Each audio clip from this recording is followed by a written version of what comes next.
مصنف عبد الرزاق یا مصنف ابن ابی شیبہ کی روایت ہے یہ. جن اٹھا کے لے گیا تھا. تو بعض دفعہ ایسا ہوتا ہے کہ انسان کو جن بولو اغوا کر لیتا ہے. تو قرآن کیا کہتا ہے, لیکن آپ لوگ کے ساتھ نہیں ہوگا, خدا کا واسطہ جنات کو زیادہ لفٹ نہ کراؤ, پوری سیٹ اپ ہمارا برباد ہو گیا اس چکر میں.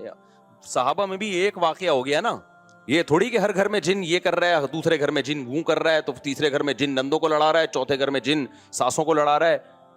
ہمارا تو پورا پروگرام یہیں سے شروع ہوتا ہے, یہیں پہ ختم ہوتا ہے. ایک آدھ سینکڑوں میں کوئی ہو سکتا ہے جن اٹھا کے لے جائے, پھر واپس بھی کر کے میرا خیال ہے دے گیا. اچھا, تو قرآن میں سورہ جن میں آتا ہے انہ کان رجال من الانس, جنات نے خود ہی یہ بات کہی کہ ہم سے انسان ڈرنے لگے اور ہم سے پناہ لینے لگے. یعوذون برجال من الجن, ہم جیسے اللہ کی پناہ میں آتے ہیں نا مصیبتوں سے بچنے کے لیے, اعوذ باللہ ہم کہتے ہیں اللہ میں تیری پناہ میں آتا ہوں.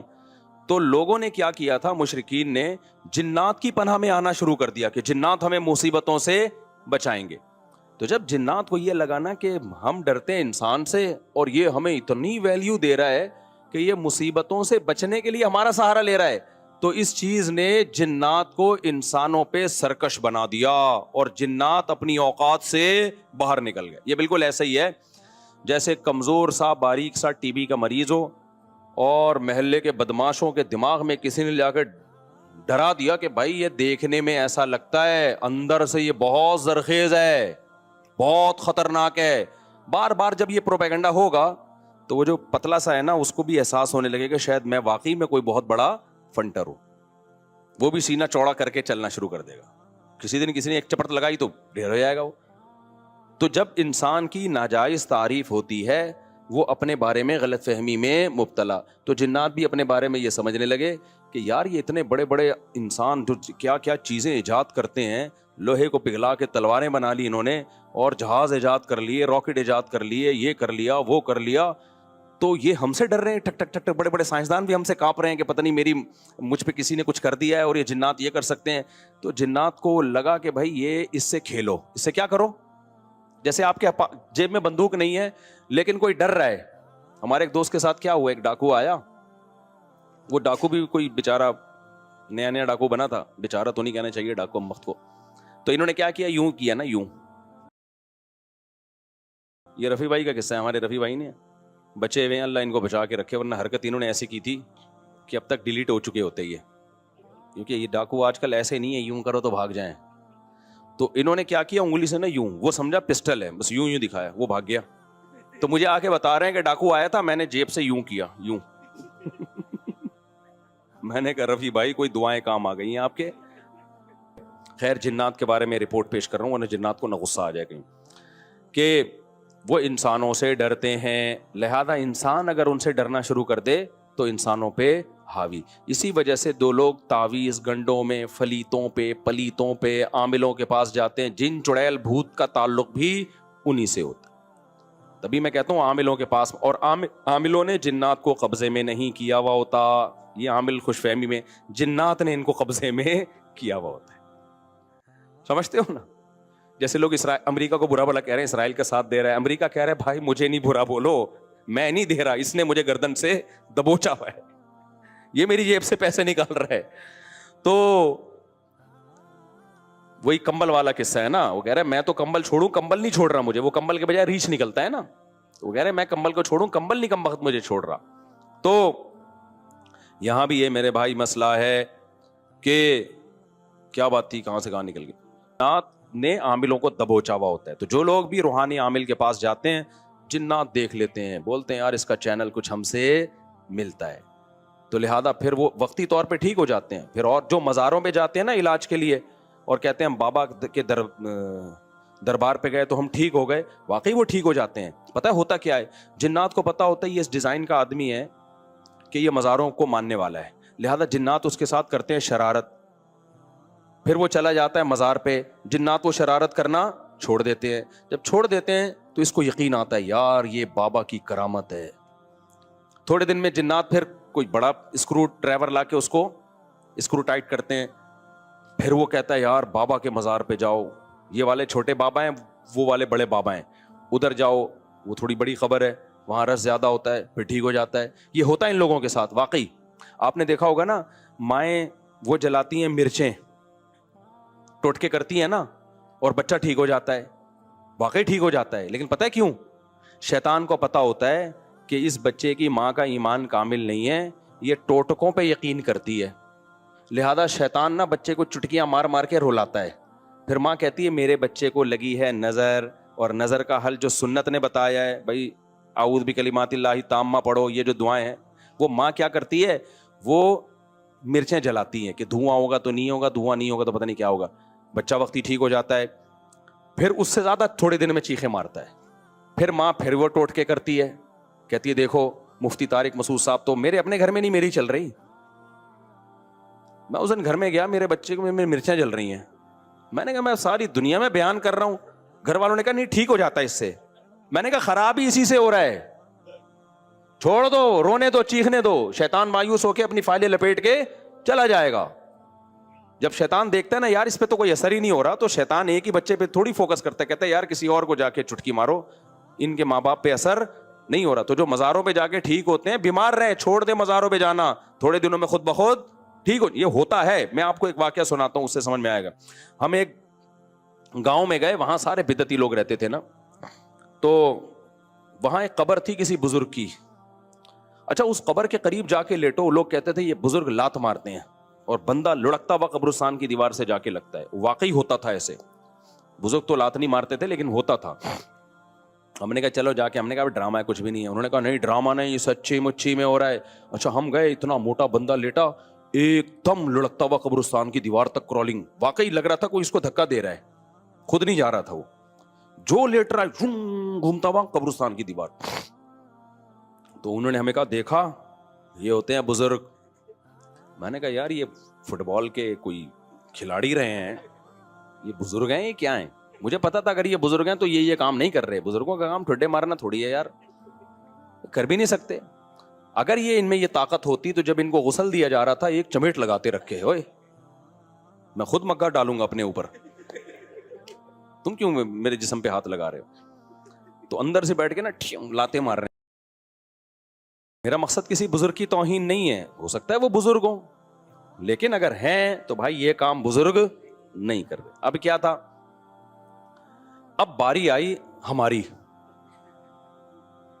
اچھا میرے ساتھ ایک اور مولانا تھے, بہت چھوٹا قد تھا ان کا, دبلے پتلے, ان کا نام ہی ہم نے ملا مختصر رکھا ہوا تھا, یعنی میرے دوست تھے پرانے.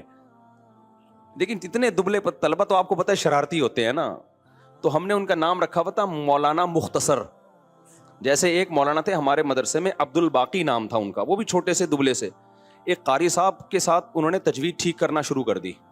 وہ قاری ہوں تو چخواتے ہیں, آپ کو پتا ہے, وہ قاری اتنا زور زور سے ہا بولو ہا عین, اتنی چخوا رہے ہیں. ہمارے ایک طالب علم نے کہا یار مولانا عبد الباقی تھوڑے سے باقی رہ گئے ہیں, ان کو مزید ختم نہ کرو. واقعی ایک تو ویسے ہی چھوٹے سے, تو انہوں نے کہا عبد الباقی مزید تھوڑے سے باقی رہ گئے یار, اتنا زور نہ لگواؤ. تو وہ اتنا پتلا سا طالب علم تھا, ان کا نام تھا مولانا ملا مختصر کہتے تھے ہم ان کو. اب کیا ہوا ہے کہ میں جا کے لیٹا تو کوئی لڑکی نہیں آ رہی. انہوں نے کہا ایسے کرو اپنی آنکھیں بند کر لو, یہ ہاتھ یوں رکھ لو. ہم نے ہاتھ یوں رکھا, پھر بھی نہیں ہو رہا کچھ. انہوں نے کہا سورہ فاتحہ پڑھو. میں نے سورہ فاتحہ پڑھی, پھر بھی نہیں ہو رہا. سورہ اخلاص, سورہ فلق, سورہ ناس, سب کچھ پڑھ لیا. انہوں نے کہا اچھا ایک دفعہ خود تھوڑا سا موو کرو. ہم نے وہ بھی کر لیا, کچھ بھی نہیں ہوا. بڑے حیران ہوئے کہ یار یہ مسئلہ کیا ہے. پھر وہ مولانا مختصر آئے نا, جو بہت ہی لائٹ, وہ لیٹے, کچھ بھی نہیں ہوا. تو انہوں نے کہا تمہارا عقیدہ ٹھیک نہیں ہے. اچھا پھر کیا ہوا؟ ہم نے کہا اب آپ لیٹو. کمال کی بات یہ ہے کہ اب وہ لیٹ رہے ہیں تو وہ بھی نہیں, ان کو بھی کچھ نہیں ہو رہا. اب وہ لیٹے نا آ کے, جو پہلے لڑک رہے تھے, جن کا دماغ بدعتی تھا, وہ لیٹے ہیں, وہ نہیں لڑک رہے.